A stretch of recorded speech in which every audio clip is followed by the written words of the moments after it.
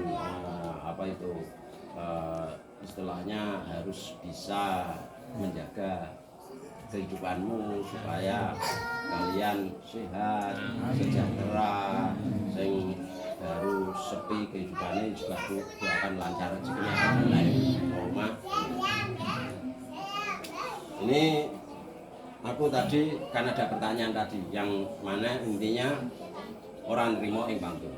Maksudnya orang nerimo ing pantun itu maksudnya itu di dalam kehidupannya dia sering mengeluh dan mengeluh, merasa lebih kurang dan lebih kurang. Nah ini tuh kasih cerita. Ada seseorang kaya raya, seorang kaya raya, sugih. Hobinya memancing. Gagang pancingnya yang kira-kira 22 cm tadi itu dari mas 22 karat. Gagang pancingnya itu dari mas 22 karat. Beratnya 2 kilo 4 ton. Gagang masnya saja. Gagang pancingnya dari mas beratnya 2 kilo 4 ton. Berarti kan orangnya orang kaya. Orang kaya tersebut meninggal dunia. Karena orang kaya tersebut anaknya juga kaya-kaya semua. Karena anak-anaknya tidak ada yang hobi mancing. Akhirnya orang kaya tersebut saat meninggal dunia itu pancingnya itu pancing lipat gagangnya yang dari emas 22 karat ikut dikubur, ikut dimakamkan. Kurang lebih seperti itu. Ikut dikubur, ikut dimakamkan. Penggali kubur ada 4 orang. Penggali kubur itu ada 4 orang. Berpikir, wah, wong sugih, orang kaya, mati pancingnya, gagang emasnya tadi ikut dikubur. Benaknya 4 tadi setelah ngubur mayat orang kaya tadi, dia pulang berkumpul berempat. Penggali kubur 4 orang itu berkumpul gini. Nanti malam emasnya kita keduk, kita ambil, keduk kubur. Tengah malam nanti berempat itu keduk. Karena dia berpikir bahwa emasnya itu tidak berguna, istilahnya mubazir. Karena kenapa emasnya kok nggak diamalkan orang lain, nggak dijual, dikasih ke orang nggak mampu dan lain kok malah dikuburkan, berarti sia-sia. Orang berempat tadi itu yang itu yang keduk kubur itu berempat itu berkumpul. Nanti malam tengah malam keduk. Iya tenang, Setelah tengah malam sepi, dia berangkat ke kuburan, bawa cangkul dikeduk lagi. Emasnya diambil, dipotong. Tadi kan panjang, pancingnya itu panjang, dipotong khusus yang gagang emasnya yang beratnya 2 kilo 4 ton. Potong. Bawa pulang. Mereka tidur berempat. Pendaki libur itu tidur berempat. Wah, dengan harapan begini, oh besok aku dapat emas tak bagi 4, ini tak jual di toko emas, aku kaya, dapat uang 2 kilo kan, 2 kilo lebih. 1 kilo misalkan 1 miliar, misalkan sekarang harga emas sekarang kan 1 kilo mungkin sekitar 1 merah itu kan berarti 2 miliar lebih, dibagi 4 kan bisa dapat 500 jutaan berempat. Saat dia pulang mencuci emasnya, rencana besok dijual di toko emas.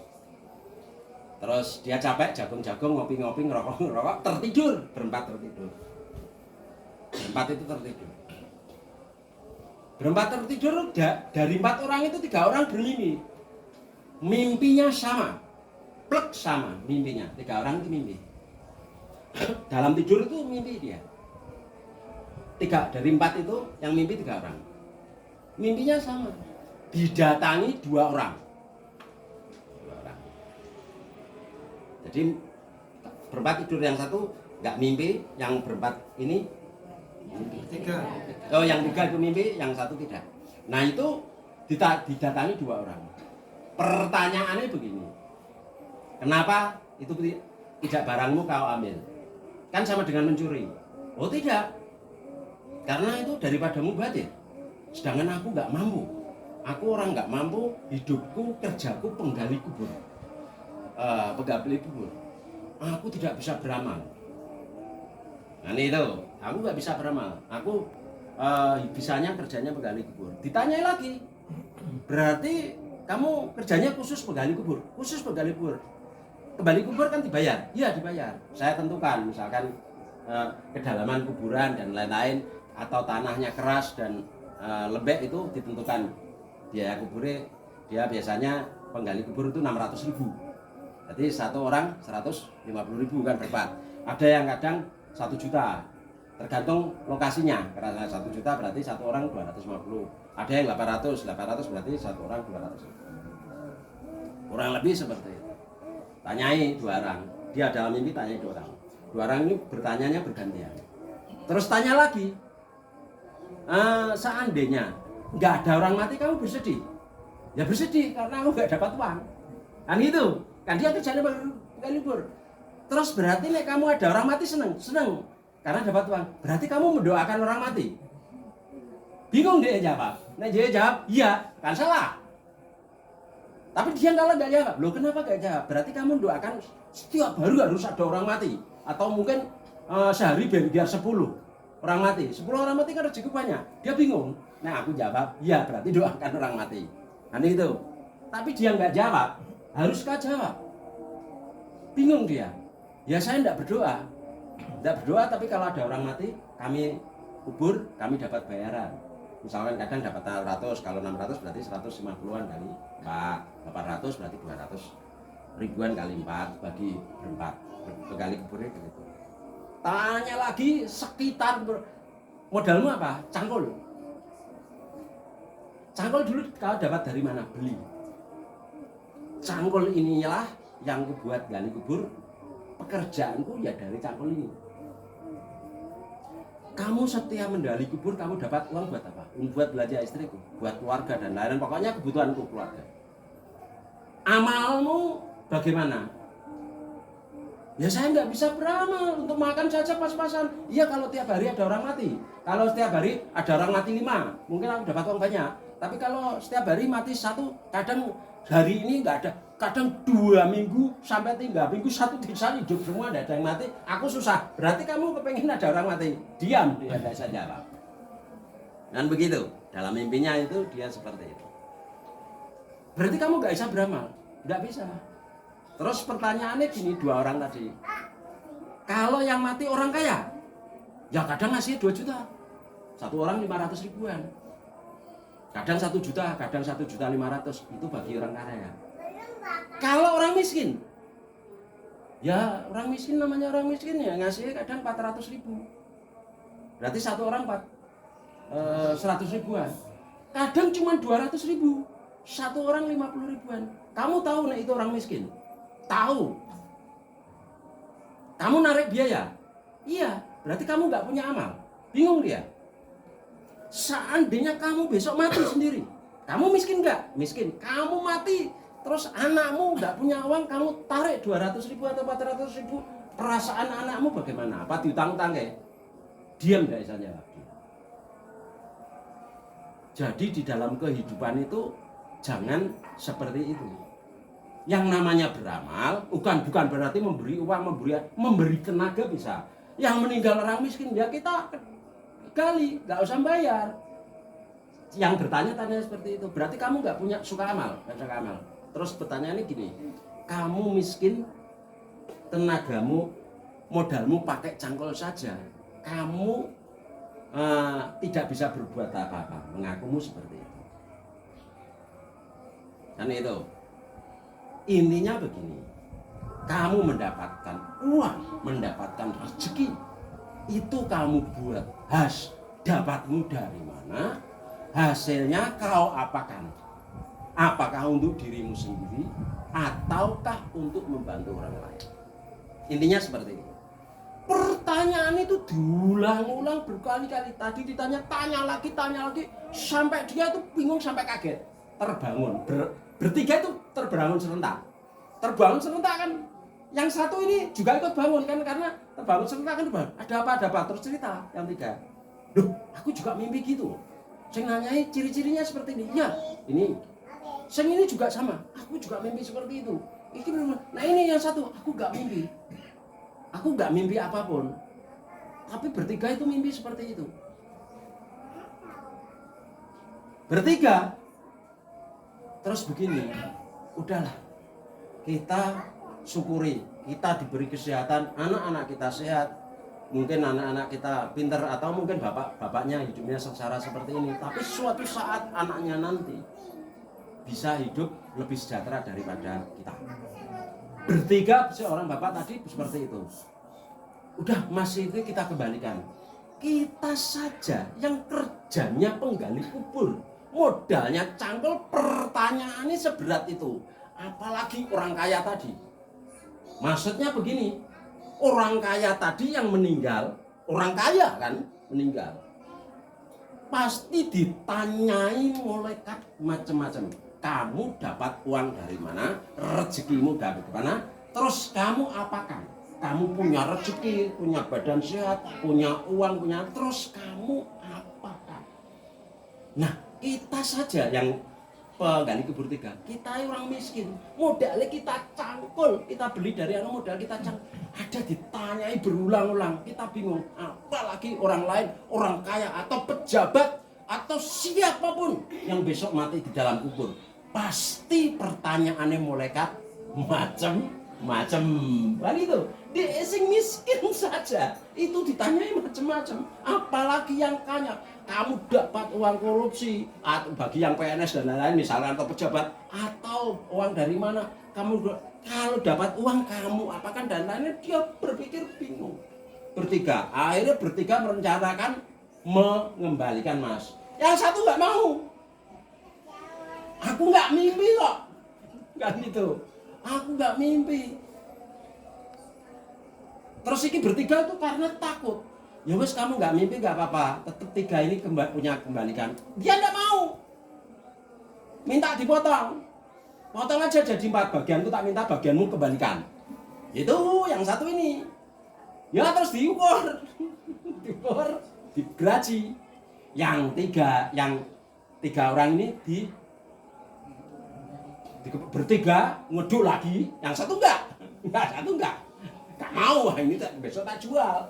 Dia bangun itu kurang lebih jam setengah dua malam. Yang potongan tadi dikubur.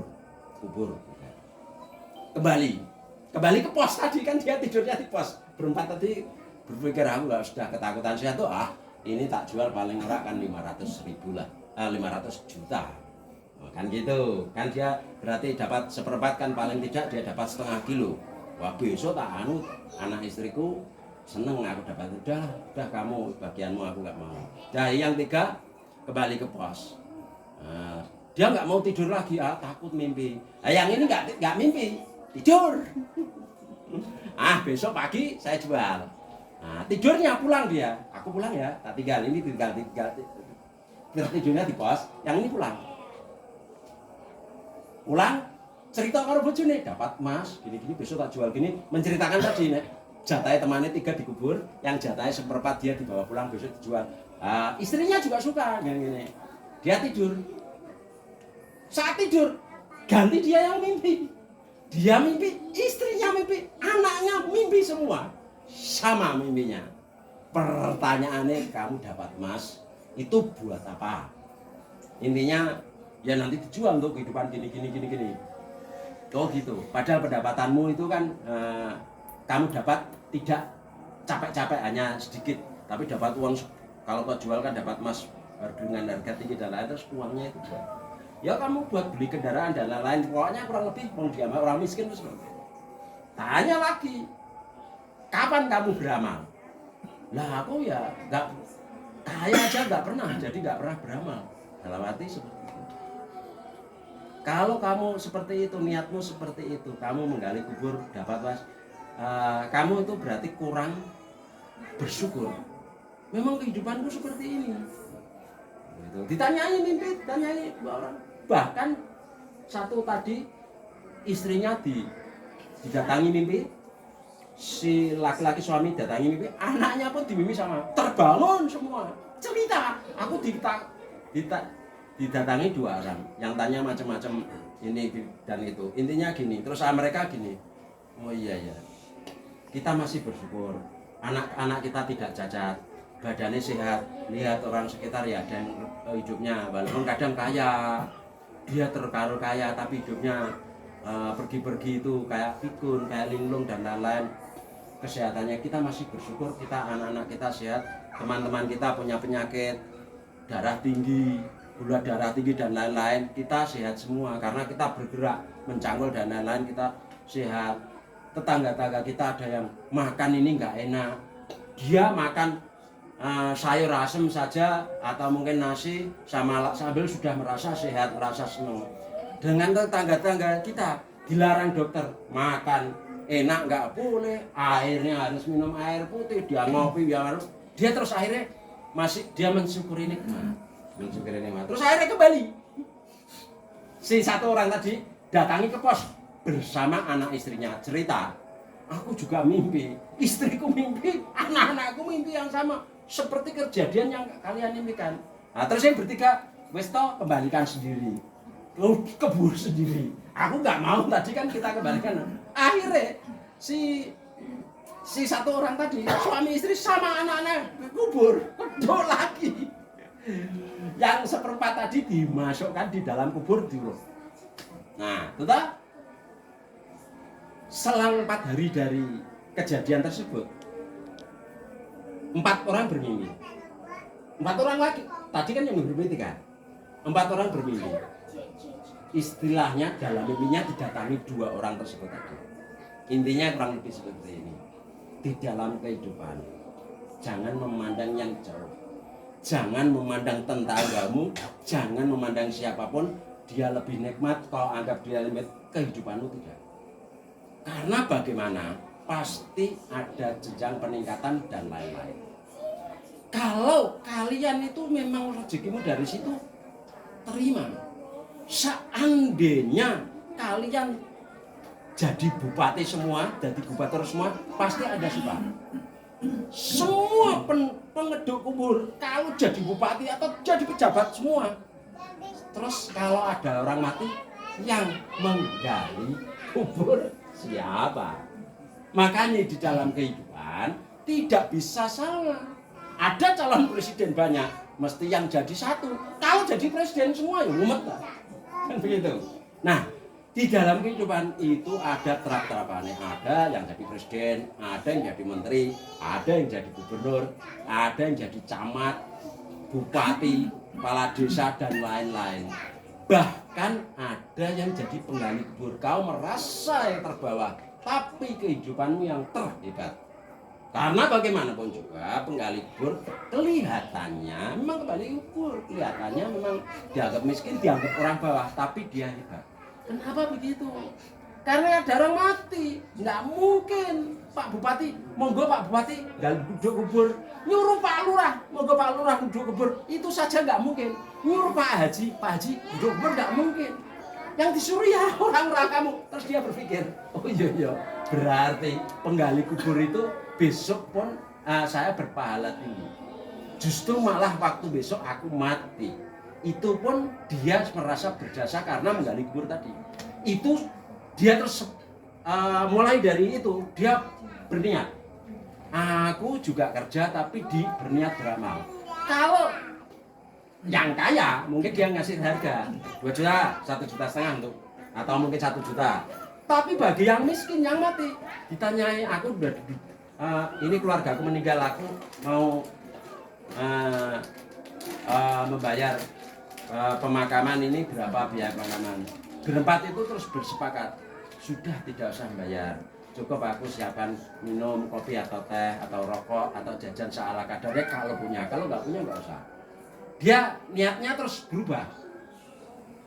Dia berubah seperti itu. Kalau orang meninggal yang miskin, dia akhirnya dia merasa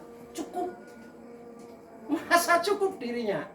Akhirnya sampai sekarang ini anak-anaknya juga anak-anak yang soleh, orang-orang yang menerima di dalam keadaan. Riwayatnya orang tua, anak-anaknya itu menjadi baik. Akhirnya seperti itu. Nah, ini hanya suatu cerita, tapi intinya kurang lebih itu di dalam kehidupan kerjamu apapun, besok kalau kau mati akan ditanyai malaikat apa yang kau kerjakan selama di dunia. Kan begitu, seperti orang kalau ke toko, orang kalau ke supermarket, jalan tidak membeli apapun, nggak ditanyai sama kasir. Tapi kalau membeli apapun totalan sama kasir, kamu beli apapun totalan. Kalau ke supermarket motor kan melihat sesuatu yang indah tapi kamu nggak kuat beli, nggak usah ditanyai itu. Tapi nek kamu beli macam-macam akan ditotal sama kasir. Sama di dalam kehidupan. Kalau dirimu macam-macam saat waktu di dunia, besok pun akan ditanggung jawab terhadap malaikat. Malaikat akan bertanya, kamu dapat uang dari mana? Kau apakan? Apa yang kau amalkan dan lain-lain, kurang lebih seperti itu. Ini hanya sebuah cerita, tapi juga sebagai gambaran. Intinya begini, amalmu kalau dosamu itu banyak mana? Kan begitu. Orang dapat uang kaya, dari mana kau dapatkan? Amalmu kau apa? Pendapatanmu kau apa? Jadi besok manusia mati itu akan ditimbang amalnya. Banyak amalmu, apa banyak dosamu? Kalau banyak amalmu, berarti timbanganmu berat, banyak amalmu. Kalau banyak dosamu, ya berarti kamu jadi orang yang rugi.